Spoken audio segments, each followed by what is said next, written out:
Shalom guys, ketemu lagi dengan saya Abraham Pelokila. Nah, hari ini kita akan membahas tema yang menarik. Tema ini judulnya kita akan membahas tentang self-image atau gambar diri. Kadang-kadang banyak orang punya persoalan dengan cara memandang dirinya, cara melihat dirinya, dan cara menghargai dirinya sendiri.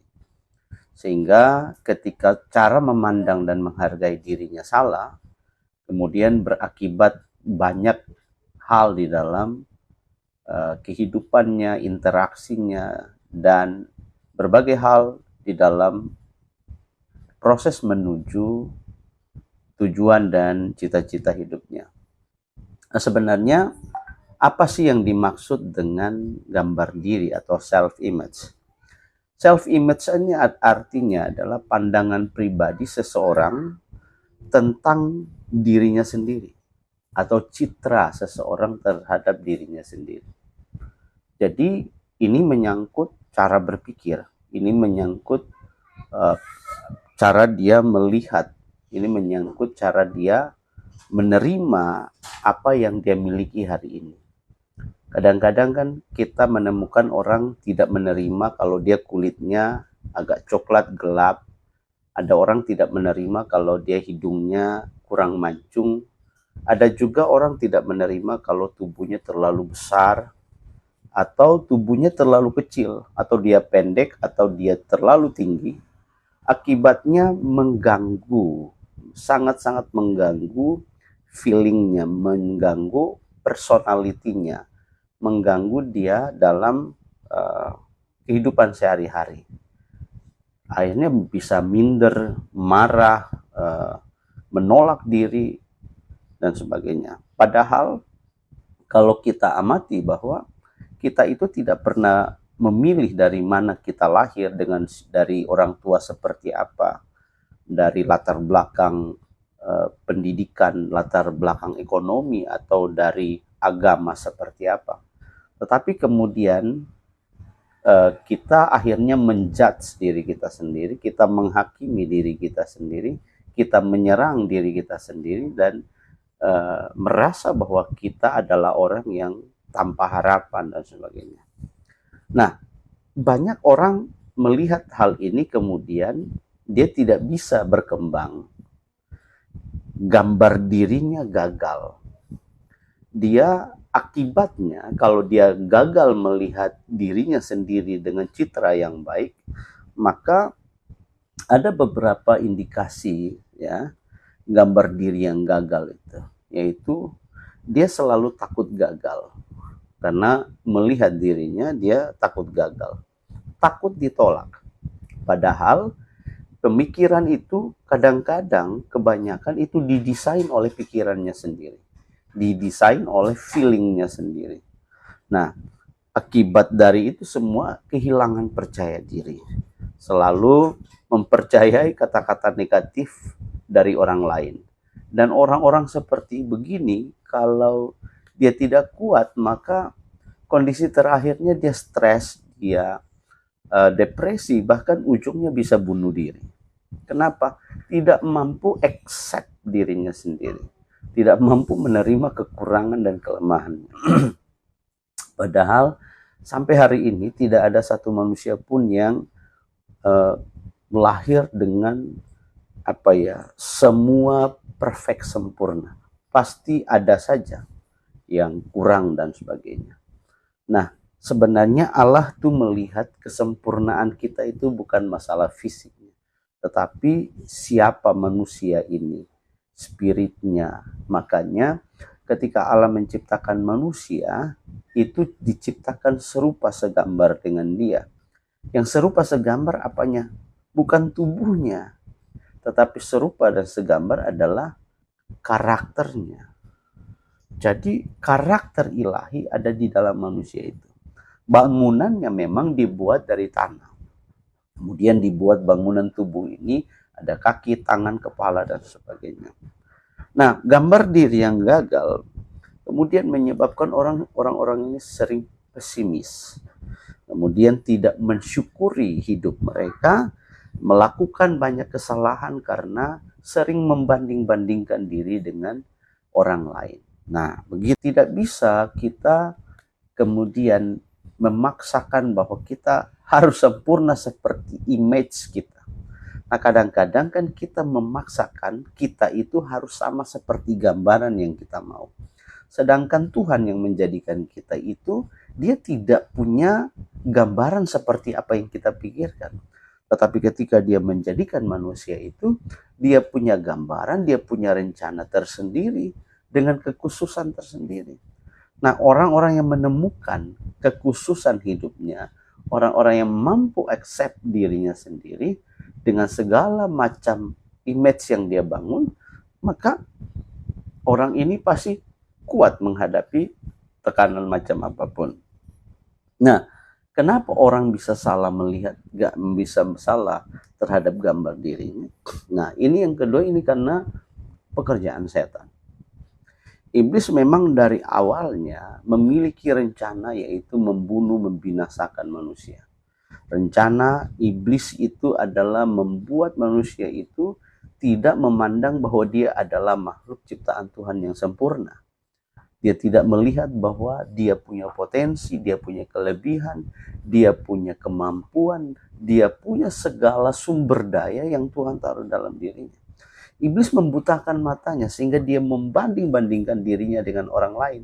Dia tidak memilih untuk membangun dirinya, dia tidak memilih untuk membangun cara berpikirnya, potensinya dikelola, tetapi dia selalu melihat potensi orang lain, lalu dia bilang, kenapa saya tidak seperti dia, kenapa saya tidak seperti yang si A, si B, dan seterusnya.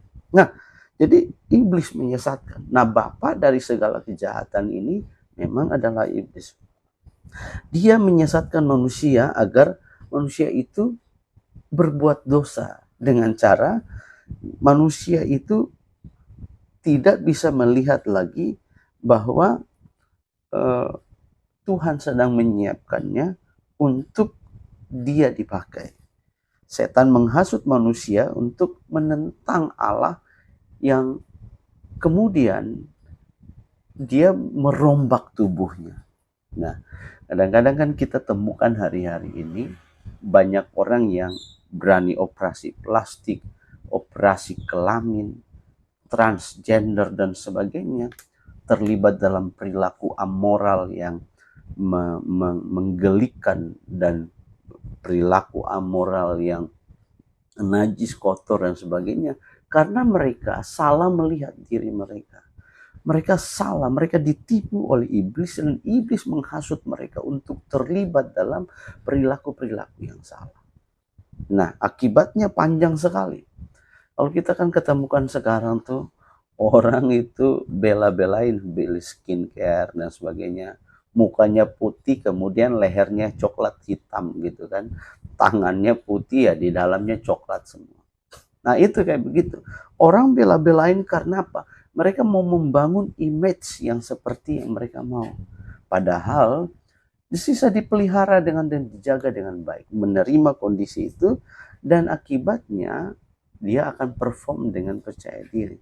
Iblis membangun kecemasan dalam diri orang, sehingga dia tidak percaya diri. Dia cemas, dia takut, dia khawatir ditolak oleh orang. Dia takut, dia khawatir tidak mencapai standar-standar tertentu. Dia melihat dirinya kecil sekali. Makanya peristiwa yang terjadi antara Daud dan Goliat itu adalah begini, bahwa Daud melihat dirinya hebat, Daud melihat dirinya luar biasa karena dia punya Allah yang besar. Orang ketika salah melihat dirinya dan dia tidak percaya kepada Tuhan, maka di depan siapapun dia selalu melihat dirinya lemah. Kamu sering menemukan anak-anak remaja pemuda yang ketika disuruh tampil ke depan, dia selalu bilang bahwa kamu saja, kamu saja. Kenapa? Karena dia selalu melihat dirinya sebagai orang yang tidak mampu, orang yang tidak bisa. Tetapi kemudian kalau didorong, diberikan kepercayaan diri yang bagus, diberikan cara pandang yang bagus, ternyata dia mampu, dia hebat, dia bisa. Nah, ini tergantung siapa yang kita percayai, bagaimana kita mempercayainya, dan bagaimana kita membangun cara berpikir, karakter hidup kita. Iblis membangun kekhawatiran, kecemasan, ketakutan. Dia membuat ini agar manusia tidak maksimal dan tidak sampai kepada puncak dari kekuatan hidup. Nah, tapi mari ingatlah bahwa begini, rencana Tuhan itu hebat luar biasa. Makanya bagaimana agar kita bisa memiliki gambar diri yang baik, tentu kita harus melihat bahwa Tuhan punya rencana dalam hidup kita. Makanya bagaimana agar kita bisa memiliki gambar diri yang baik, tentu kita harus melihat bahwa Tuhan punya rencana dalam hidup kita. Rencana Tuhan itu apa? Satu, rencana keselamatan. Tuhan tidak ingin kita binasa dengan dosa-dosa kita.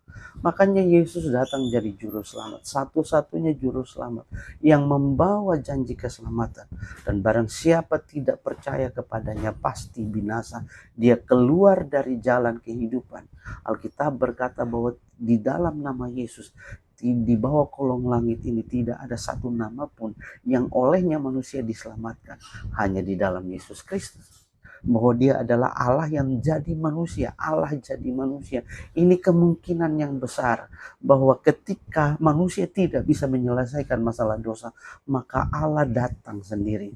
Kenapa? Karena manusia itu terbelenggu, dia tidak bisa membayar dosa dengan perbuatan baiknya, amal ibadahnya, dengan segala macam perbuatan baiknya. Maka Allah turun sendiri, mengambil rupa manusia. Supaya apa? Dia menyelesaikan dosa itu. Dia memenangkan pertempuran yang pada awalnya di Taman Eden, yang kemudian dimenangkan oleh iblis dengan menipu manusia. Tetapi Yesus datang sebagai Adam yang kedua. Kemudian Adam yang kedua ini memenangkan pertempuran itu dengan hidup benar, hidup kudus, sesuai dengan kehendak Tuhan. Dia mati, dia bangkit dan naik ke sorga. Dia membawa kemenangan, dan setiap orang yang percaya kepadanya, mereka diselamatkan dan beroleh hidup yang kekal. Maka kita harus percaya bahwa rencana Tuhan adalah rencana keselamatan. Karena itu kita tidak boleh membunuh diri kita, mereduksi diri kita, melemahkan diri kita sendiri dengan cara pandang yang salah. Yang kedua, bahwa rencana Tuhan itu untuk kita memuliakan Allah. Memuliakan Allah dengan diri kita, dengan prestasi kita, dengan kreasi kita, dengan kreativitas kita, dengan pelayanan kita, dengan karya-karya. Nah, karena itu tiap orang harus bisa melihat diri dan potensinya, sehingga dia bisa mengeluarkan karya terbaik. Musa bisa menulis 5 kitab Taurat. Kenapa? Karena perjumpaannya dengan Allah. Pada awalnya Musa lari dari hadapan Tuhan. Allah ketika bertemu dengan dia, lalu dia tidak mau. Tetapi Allah bilang begini, Allah memanggil dia, dan untuk itu, kalau Musa tidak memberi hidupnya, maka dia tidak bisa melihat 5 kitab Taurat itu hadir dan ditulis. Karena itu tiap orang harus bisa melihat dirinya dan memuliakan Allah lewat karya hidupnya. Karena rencana Tuhan adalah kita punya karya untuk melayani sesama, untuk jadi berkat bagi orang lain. Jadi kita hidup harus berkarya. Karena karya itu adalah kreativitas yang Tuhan kasih untuk buat kita menjadi confidence bahwa sebagai manusia yang diciptakan Tuhan, kita berhasil memenuhi rencana Tuhan dalam hidup kita. Nah, ini perlu ada langkah-langkah untuk kembali, untuk melihat gambar diri kita dengan baik. Yang pertama, pertobatan itu penting. Jadi, pertobatan itu penting sekali. Pertobatan itu melahirkan manusia baru. Tanpa pertobatan orang tidak bisa melihat dirinya sebagai manusia yang baru. Nikodemus ketika bertemu dengan Yesus, dia memberi hidup dan dia menjadi manusia yang baru. Manusia yang baru punya pandangan yang baru tentang hidup. Oh, dia manusia ilahi, lahir dari Kristus, dan dia punya kekuatan kuasa Allah. Dia mengerjakan hal-hal yang mulia dari Allah. Kemudian orang ketika percaya kepada Yesus, bertobat, dia menerima identitas baru. Ini jalan untuk kembali, untuk menerima gambar diri, untuk melihat gambar diri kita yang baru. Identitas sebagai anak-anak Allah, sebagai ahli waris kerajaan sorga. Seberapa banyak engkau yang percaya kepadanya diberi hak untuk menjadi anak-anak. Semua yang lahir dari ada Allah adalah ciptaan yang baru. Hebat, luar biasa. Yang ketiga adalah jalan untuk kembali melihat gambar diri adalah perhatikan firman Tuhan. Firman Tuhan berkata bahwa kita, sebelum kita ada dalam kandungan ibu kita, Dia sudah menenun kita. Dia yang menenun, Dia yang memelihara. Firman Allah kau lebih bilang bahwa Dia merencanakan rencana yang besar dalam hidup kita. Nah, berikutnya kita harus mengubah pola pikir kita.